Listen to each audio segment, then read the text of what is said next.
Existen miles de millones de personas en el mundo, cada una con su propia porción de alma, algunos con más, otros con menos, pero esto nos podría hacer creer erróneamente de que existen miles de millones de almas, cuando en el fondo solo existen 11 raíces de alma. Y esto es excelente porque si nosotros entendemos de que venimos de una raíz, que nuestra alma es simplemente una subdivisión y estas 11 raíces de alma están tan subdivididas que por eso hay miles de millones de personas, pues el hecho de que yo sepa de que vengo de una raíz me da acceso a toda la información, todas las experiencias, todo el poder que tenga esa raíz. Tanto de las personas que están encarnadas en este momento en el mundo, que tengan esa raíz de alma, como de las que ya vivieron en vidas pasadas y que hicieron su trabajo y no tienen que volver a encarnar. Toda esa información, toda esa experiencia está a mi disposición y yo lo que tengo que hacer es convertirme en una computadora cuántica que tenga acceso a esa información y pueda utilizarla para tomar decisiones, para enfrentar cualquier cosa de la vida y demás. Y pues eso es precisamente de lo que vamos a hablar en este episodio, cómo llegar a ese punto en el cual podemos convertirnos en computadoras cuánticas para aprovechar todo lo que hay en nuestra raíz del alma. Si te interesa saberlo, quédate porque vamos a ello. El dinero no es el fin. El verdadero fin es el poder. Poder sobre nosotros mismos y poder sobre esta realidad. Sin embargo, el dinero es la antesala. Es el primer escalón en el ascenso hacia el verdadero poder. Mi nombre es Jean-Pierre Bernal. Aquí documentaré mi viaje. Descubrirás las cosas que hago y aprendo para que juntos subamos ese escalón. Bienvenido a la antesala del poder.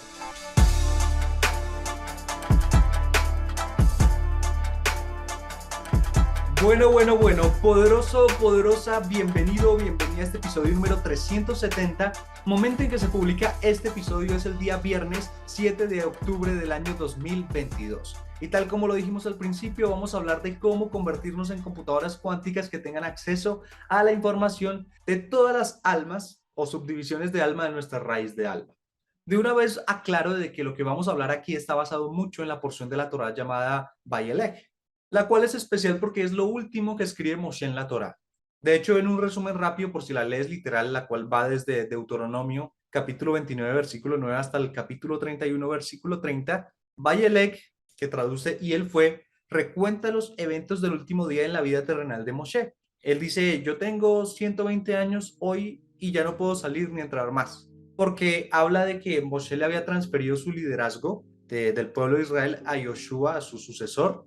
Escribe lo último de la Torá y se lo entrega a los levitas para que lo guarden en el arca del pacto. También habla de otras cosas como el precepto de aquel que es reunir cada 7 años durante Sukkot a todo el pueblo para que el rey lea la Torá frente de ellos. Y concluye la porción diciendo de que el pueblo de Israel se iba a apartar de Dios y Dios les iba a ocultar la cara por eso, pero también había una promesa de que las palabras de la Torá, las enseñanzas, nunca van a ser olvidadas de las bocas de sus descendientes. Podríamos hablar de cada uno de estos temas y podría salir un episodio súper interesante, pero nos vamos a centrar en Moshe, en por qué él ya no podía ir y venir. De hecho, empecemos con eso, con que Moshe dijo que tengo 120 años y ya no puedo ir ni volver. Y cualquiera podría entender que ya no puede ni ir ni volver porque ya está muy viejo. 120 años uno se imagina un señor decrépito, pero en realidad el Zohar nos dice de que Moshe, a pesar de tener esa edad, estaba entero físicamente, era como si tuviese 40 años, tenía esa energía, ese vigor, no se le sentían los años de ninguna manera, o sea que no tenía nada que ver con lo físico. Esa parte de no poder ir ni volver es porque ya no podía ir de Atzilut, del mundo de emanación, hasta hacia el mundo de la acción, el mundo físico. Porque claro, como él antes era el líder, el que ya estaba guiando el pueblo de Israel, pues él era el que tenía acceso a ir entre un mundo y otro, o sea, de hablar con Dios y comunicarle al pueblo de Israel, pero cuando le pasó ese poder a Yoshua, pues ya no podía hacerlo y ya no tenía sentido su vida. Igual el pueblo de Israel ya estaba a punto de cruzar el Jardín, el Jordán, el río este, para ir hacia la tierra prometida, pero pues Dios le había dicho de que no entrara, ya hemos explicado el porqué en otros episodios, no me voy a meter a eso, simplemente de que como Yoshua iba a ocupar esa posición, pues ya no había sentido de que Moshe siguiera. Pero con lo que acabo de explicar, el Lari nos dice que no pensemos de que la estatura de Moshe se había disminuido o de que había caído de nivel espiritual, no, puesto que está escrito de que no ha habido otro profeta como Moshe en el pueblo de Israel. Solo hubo un profeta que tuvo la equivalencia a su estatura, a su nivel de elevación, pero no era del pueblo de Israel, y era el profeta Bilam, o como lo llama el Lari, Balam. Ambos, tanto Moshe como Bilam o Balaam, eran contemporáneos y ambos representaban a Daat. Recordemos que Daat era el regalo de la serpiente cuando Eva pecó, porque pues ya lo hemos explicado, solo lo voy a decir muy rápido. En el momento en que Eva accedió a tener relaciones sexuales con la serpiente, cuando la serpiente rompió el himen de Eva, en ese momento se creó en el árbol de la vida esta sefirá, que es una abominación de sefirá. No es una sefirá como las otras sefirot, sino que es una abominación en el sentido de que no tiene un árbol de la vida dentro de sí, sino que tiene 5 estados de Gesed, 5 estados de amor o de misericordia, y 5 estados de Geburah, o sea, de juicio, de deseo de recibir para sí y demás.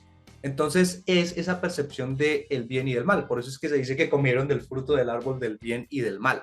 Y pues ya también lo hemos explicado en otros episodios, solo lo menciono para complementar, es que esto de Da'at lo traducimos normalmente como conocimiento, pero es una percepción subjetiva que tiene la persona respecto a la vida. Y normalmente esa percepción subjetiva tiene que ver con una conciencia animal. Y es que cuando un animal está frente a cualquier cosa que le ponga a la vida, lo que el animal se pregunta es, ¿esto es una presa para mí o esto es un depredador? Si es una presa para mí, esto es bueno, la ataco, me la como. Si es un depredador para mí, es malo y salgo huyendo.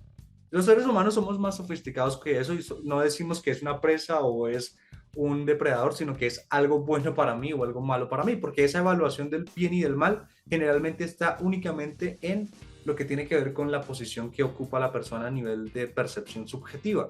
Porque si yo le dijera a una persona, vas a perder las piernas, pero se van a salvar 10 millones de personas en un accidente o lo que sea.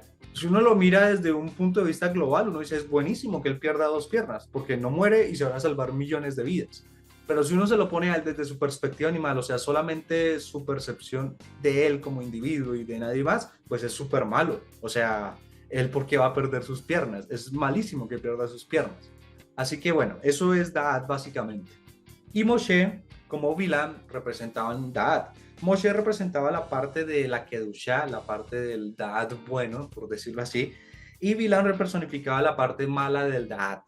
Antes de ellos dos, habían personas que tenían gran poder, gran conocimiento metafísico, solamente que esas antiguas generaciones tenían entremezclados el bien y el mal. En la generación de Moshe y la generación de Bilam, en ese momento se dio de que una sola persona tenía separado únicamente lo del bien y otra persona tenía separado únicamente lo del mal.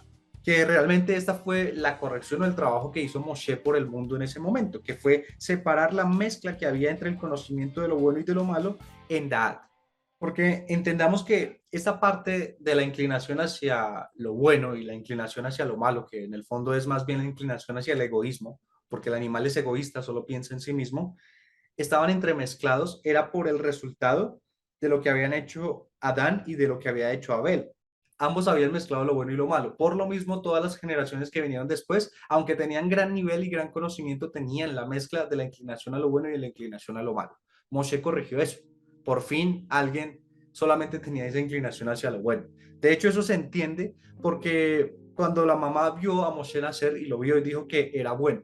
Y de hecho no hay ninguna otra mención en ningún lado de que a Moshe lo hayan circuncidado. O sea que se puede asumir de que él nació circuncidado y entendamos de que el hecho de circuncidar al niño, al bebé, es para quitar una clipa, quitar una cáscara, algo que conecta con esa inclinación hacia el mal. Y Moshe ya había nacido con eso. De hecho, se dice que él nació perfecto para Dios y que había nacido con la circuncisión. Que recordemos que la circuncisión es el Brit Milá, o sea, el pacto sagrado. Y la razón por la cual no tuvo necesidad de hacerse circuncisión porque ya había nacido así es porque nació con el Da'at del bien separado del Da'at que tiene la inclinación hacia lo malvado, hacia lo egoísta, como ya lo explicamos. Y como él surgió así, pues obviamente también tenía que surgir una contraparte que era alguien que tuviese todo el Yetzer Hara, o sea, toda esa inclinación hacia el egoísmo en su conocimiento. Y de ahí surge Bilam o Balaam. Pero lógicamente eran ellos dos, porque en sí la generación de Moshe es llamada la generación del conocimiento, puesto que la conciencia que ellos tenían era o venía dada por el conocimiento que tenían sobre el Creador, mientras que las multitudes mixtas, o sea, los Eref Rab, los que se mezclaron con el pueblo de Israel porque Moshe los invitó a salir, todos esos sabios metafísicos que había en Egipto, Moshe les dijo que se fuera con ellos. Por eso con Moshe de Egipto salieron alrededor de 3 millones de personas, 2,5, 3 millones. Y ellos también tenían conocimiento del Creador. Tenían conocimiento de lo mismo que tenía el pueblo de Israel, solo que lo entremezclaban con sus prácticas mágicas, oscuras, nigromantes, bueno, todas esas cosas. Y aquí tendría que haber otra explicación, porque claro, ya Eva y Adán habían caído de nivel de conciencia, habían descendido a esta realidad física y pues Adán se dio cuenta de lo que había pasado y no quería reproducirse con Eva porque sabía que había cometido algo tremendamente fatal.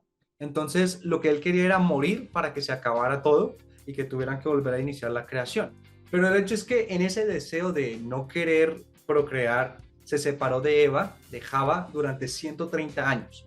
Y durante esos 130 años, pues, y aunque no quería procrear y aunque sabía que todo era fatal, pues no pudo evitar sucumbir ante el deseo sexual que ya había experimentado, porque pues Adán era la misma serpiente, solo que estamos hablando de que Adán era la cabeza, eran los intelectos divinos que habían puesto sobre un animal, y la serpiente se refiere a esa conciencia animal.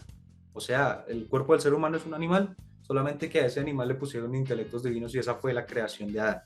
El hecho es que él todavía recordaba esa parte de serpiente y sintió deseo sexual, solo que no se quiso conectar con Eva, así que hubo masturbaciones o incluso no hay claridad si únicamente se masturbó y pues obviamente en esas masturbaciones derramó su semen sobre la tierra o que también se acostó con Eva, que también tuvo sexo con ella, pero siempre desde una conciencia animal. No hay claridad en eso.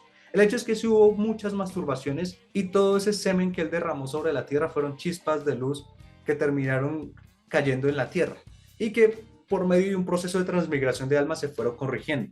El pueblo de Israel hace parte de esas chispas de luz que sí se corrigieron. En cambio, los seres Rab también son esas chispas de luz, pero que no se habían corregido todavía. En el momento en que Moshe estaba sacando al pueblo de Israel de Egipto, estaban tanto el pueblo de Israel como las multitudes mixtas dentro de Egipto y estaban ambas en un exilio, porque el exilio era espiritual. O sea, ya hemos hablado de que en Egipto tenían todas las riquezas y demás, que no había una esclavitud en sí, sino que estaban dominados por un deseo egoísta. Y ese exilio espiritual era en el estado, en el nivel del supremo Da'at. O sea, tenía que ver con esto porque todo el pueblo de Israel, como los Erev Rab, eran la manifestación de la totalidad de la Sefirá de Da'at. Pero bueno, Moshe se dio cuenta de que el pueblo de Israel estaba corregido y de que eventualmente las multitudes mixtas, los Erev Rab, también tenían que corregirse. Dios le aconsejó de que no lo sacara de ahí, no le dio la orden de no lo saques, le aconsejó que no lo hiciera, pero Moshe era una persona con tanto poder, con tanta ambición, con tantas ganas de hacer eso, que él quería hacer la corrección de los Erev Rab ya, corregir esas chispas de luz y los invitó a salir con él de Egipto. Parte de la razón por la cual él le aconsejó no hacerlo era porque, pues obviamente el Eterno conoce todos los tiempos, sabía que estas multitudes mixtas los iban a tentar a hacer lo del Geta Egel, o sea, lo del pecado del becerro de oro, y eso pues iba a generar de que no recibían las primeras tablas, porque se supone que Moshe ya iba a ser el Mesías, el Mesías, y que con él, descendiendo de las primeras tablas, ya se iba a acabar toda la corrección. A pasarlo del pecado del becerro de oro, se amplió eso y bueno, seguimos todavía en ese proceso. Pero lógicamente no es que Moshe haya cometido un error. Y lo voy a aclarar aquí rápidamente. Simplemente había un plan detrás de eso. O sea, había un plan en el hecho de que Moshe sacara a todos los seres Rab, que ellos provocaran ese pecado o esa separación con la luz, para que cuando Moshe estuviese frente a Dios y Dios le dijera que iba a destruir a toda la congregación de Israel, Moshe hiciera algo que era una corrección que tenía que hacer, que Abraham no hizo, porque se dice de que Moshe era la reencarnación de Abraham. Y cuando Abraham estaba vivo, él fue enviado por unos ángeles que lo visitaron cuando estaba parado en la puerta al tercer día de su circuncisión, de que fuera hasta Sodoma y Gomorra a rescatar a Lot. No voy a explicar por qué, simplemente fue allá. Obviamente Abraham fue, rescató a Lot y pues Sodoma y Gomorra se destruyó. O sea que Abraham solamente rescató a Lot, pero nunca dijo, Dios, no destruyas a estas ciudades, perdona a esta gente o lo que sea. Moshe venía a corregir eso de Abraham, porque en el momento en que Dios le dijo a Moshe de que iba a destruir a todo el pueblo de Israel, Moshe se puso en medio y dijo, listo, destruyelos, pero destrúyeme a mí también y no me metas en tu libro, o sea, en la Torá. Y eso era parte del plan, porque no solamente corregía lo que Abraham no había hecho en la época de Sodoma y Gomorra, sino también hizo de que se revelaran los 13 atributos de misericordia. Entonces, pues bueno, eso era parte del plan, no es que por culpa de Moisés o lo que sea, no, era todo parte del plan. Pasando a esta parte de los Erev Rab, de las multitudes mixtas, Larry nos dice que la gematría de ellos es 474, que es la misma de Da'at, de esta sefirá, que es la abominación de la que ya hemos explicado. Y si continuamos con esto de Da'at, que es lo que nos importa, y sabemos de que Moshe se llevó toda la representación de la parte buena de Da'at, como a su vez Balaam o Bilam se llegó la parte negativa, por decirlo así, la representó, la personificó. El Da'at positivo al que se refiere el Larí cuando habla de Moshe son solo los 5 estados de Gesed en Da'at, porque como ya dijimos, dentro de Da'at hay 5 sefirot o subsefirot de Gesed, del amor, de la misericordia, y 5 de Geburah, de juicio severo y demás. Moshe solamente representaba los 5 estados de Gesed de amor. Y cuando la persona logra estar únicamente en los 5 estados de Gesed, de amor, así como Moshe, logra un nivel de evolución en el intelecto. Y ese nivel se llama comprensión. Porque hasta ahora lo que hemos explicado de Da'at es que Da'at es conocimiento. Y el conocimiento es simplemente una percepción subjetiva de la realidad que yo tengo en ese momento. Que no es buena ni mala, que no es correcta o incorrecta, simplemente es perfecta para el nivel de conciencia que tenga esa persona en ese momento, ya que lo que funciona o la manera en la que está conectada el intelecto es que primero viene la sabiduría. Hay una cantidad de sabiduría corrupta o correcta, verdadera o no, pero esa es la sabiduría a la que la persona tiene acceso. Y por medio de esa sabiduría la persona lo que tiene acceso, después viene su entendimiento de esa sabiduría, porque dos personas frente a la misma sabiduría entiende cada uno cosas distintas porque hay 125 niveles de entendimiento, cosa que ya explicamos en otro episodio por si quieres buscarlo. Y después de lo que entienda es que viene lo que conoce. Y esa es la percepción subjetiva. Pero cuando estás en el estado de Moshe, no estás en una percepción subjetiva, sino que comprendes la situación. Porque muchas veces Binah o ese entendimiento de Jokmah, de la sabiduría, sigue siendo una parte de Da'at. Y si entendemos de que Da'at, que lo que está ahí en Da'at no es únicamente Da'at, sino también Yesod de Abba, que no vamos a extendernos aquí con explicaciones técnicas para no confundirnos, simplemente en ese punto donde se encuentra Da'at, que representaría nuestro cuello en nuestro cuerpo, es la puerta que hay entre el intelecto y la emoción. Es la misma puerta en la que estuvo parado Abraham cuando recibió el mensaje de los ángeles, que ya hay un episodio sobre eso, por si quieres entender la parte esotérica y mística detrás de eso. Simplemente que esta puerta es la que define qué es lo que va a pasar hacia las emociones, porque las emociones son el mundo de Yetzirah, el mundo de formación. O sea que el intelecto genera una idea, un concepto, un intelecto, y cuando baja por esa puerta desciende a las emociones para dar forma. Y después de que da forma ya se transforma en algo material, en algo físico. O sea que prácticamente como nosotros estamos viviendo en una época de información, porque toda la información está abierta y todo el mundo puede acceder a la información. El problema no era de antes, que antes no había información y tocaba conformarse con lo que había. Hoy en día hay tanta que uno no sabe a quién escuchar, que uno no sabe quién es el que está diciendo la verdad y quién no. Pero como somos esa generación de la información, esto es un claro indicativo de que nos encontramos muy cerca de hacer la corrección que no se hizo ni en el jardín del Edén con Adán y Eva, ni en el monte Sinaí con el pueblo de Israel y Moshe. Simplemente entendamos qué es eso de la información, porque como su nombre lo dice, es o sea, algo que entra, formación, da forma a algo, tal como lo hace la idea cuando desciende por esa puerta donde está Da'at, esa puerta entre el intelecto y la emoción, para que las emociones den forma, o mejor dicho, para que forme a las emociones, porque ya hemos explicado también de que la emoción es esclava del intelecto o debería ser esclava del intelecto y sea el resultado de un proceso intelectual.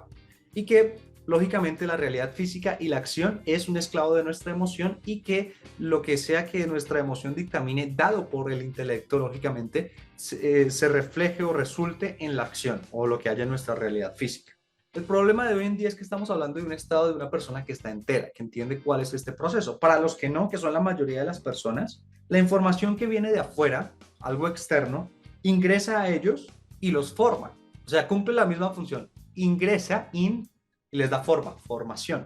Porque lo que ingresa, por el medio que sea, musical, auditivo, visual, de películas, de libros, de imágenes, de videos, por estar metido en un grupo. Por ejemplo, cuando tú te metes a un grupo de algo, hay un campo morfogenético de ese grupo y tú solo por estar ahí dentro adquieres cosas de ese grupo. Yo tenía un maestro que recomendaba no ir a salir a marchar a la calle a protestar con grandes masas de gente porque eso tenía un campo morfogenético y la mayoría de las personas en el mundo son esclavos. Entonces yo me estoy impregnando de su esencia de esclavo. Entonces de cualquier forma puede venir la información de cualquier fuente. Y también hay que entender que hay un grupo de personas que tienen este conocimiento, que quieren esclavizar a la gente voluntariamente, o sea, crean contenidos, por eso se llaman contenidos, porque contienen algo, contienen una información, y esa información por medio de esos contenidos se la meten a la gente para programarlos de forma tal de que ellos sigan siendo esclavos, para que ellos sigan estando por arriba, porque ellos viven en una especie de pirámide del caos y la única forma en la cual uno puede ascender en esa pirámide del mundo del caos es por medio de hundir a los demás. Pero bueno, en el fondo no es culpa de ellos, sino de la gente que permite de que los programen, porque hay un ejemplo muy claro. Está esta generación o este grupo de personas hoy en día que se les llama woke, W-O-K-E. Esto de woke es un slang para referirse a alguien que está despierto y que tiene conciencia sin ese respecto a las cosas que están sucediendo a grupos minoritarios. Por ejemplo, ellos son mucho de inclusión, de la inclusión, de incluir a transgéneros, de incluir a homosexuales, a cualquier tipo de sexo, al empoderamiento femenino, bueno, todas estas cosas que en esencia uno las ve y se ven súper bien. El problema es que estas personas están tan programados que cuando uno habla de un tema respecto a esto, por ejemplo, no sé, alguna vez vi un debate en el cual estaban hablando de si debería aceptarse a una mujer que nació inicialmente como hombre, pero después de un proceso de estrógenos e incluso con cirugía de cambio de sexo, ahora se identifica como mujer, que se le prohíba a esa persona ingresar a competir con otras mujeres, porque habían estudios que decían que aunque haya hecho todo un proceso o tratamiento de estrógenos, igual seguía teniendo una ventaja física sobre la mujer que nació mujer. Entonces, claro, las personas que son woke ante un planteamiento así reaccionan negativamente, explotan y empiezan a insultar a todo el mundo, abanderados de que ellos son los progresistas y demás, pero simplemente una reacción que está programada en ellos porque se la pasan consumiendo contenido de que los programa de esa manera.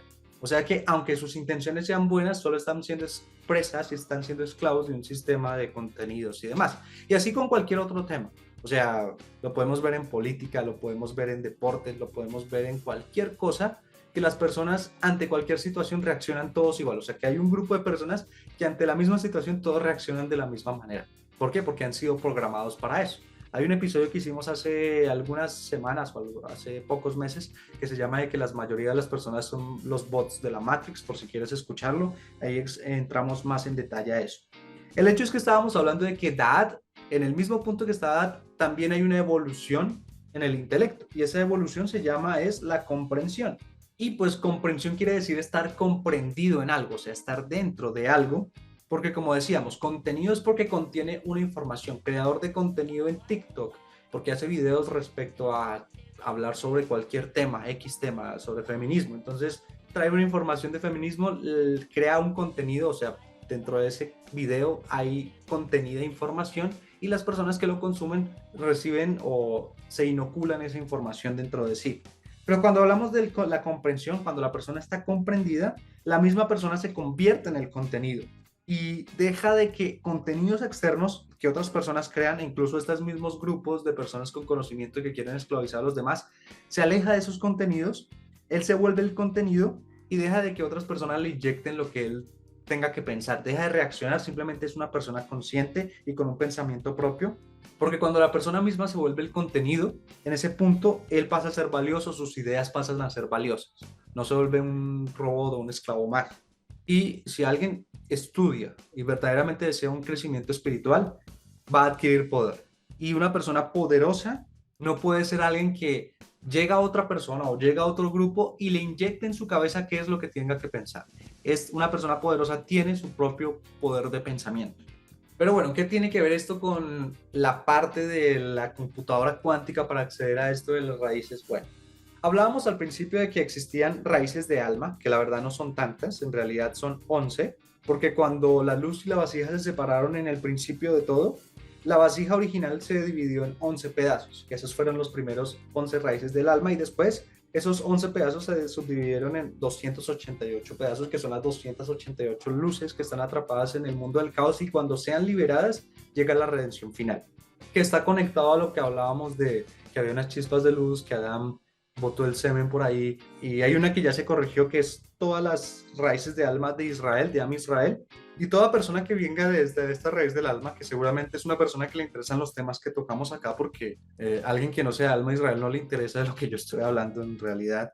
Una persona que proviene de esta raíz de alma, hay tzadikim, o sea, justos, personas que ya hicieron un trabajo de elevación, corrección, refinación espiritual muy grande, que ya no es necesario que vuelvan a encarnar y que están ya en un espacio al cual podemos tener acceso.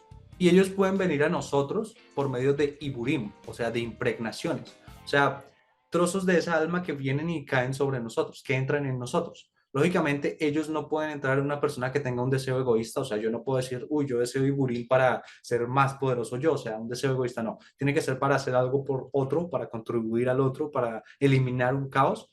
Y tampoco son afines a un cuerpo que esté sufriendo. Una persona que esté pasando sufrimiento no tiene Iburim. Para que una persona califique para recibir Iburim, se requiere un cierto grado de santidad.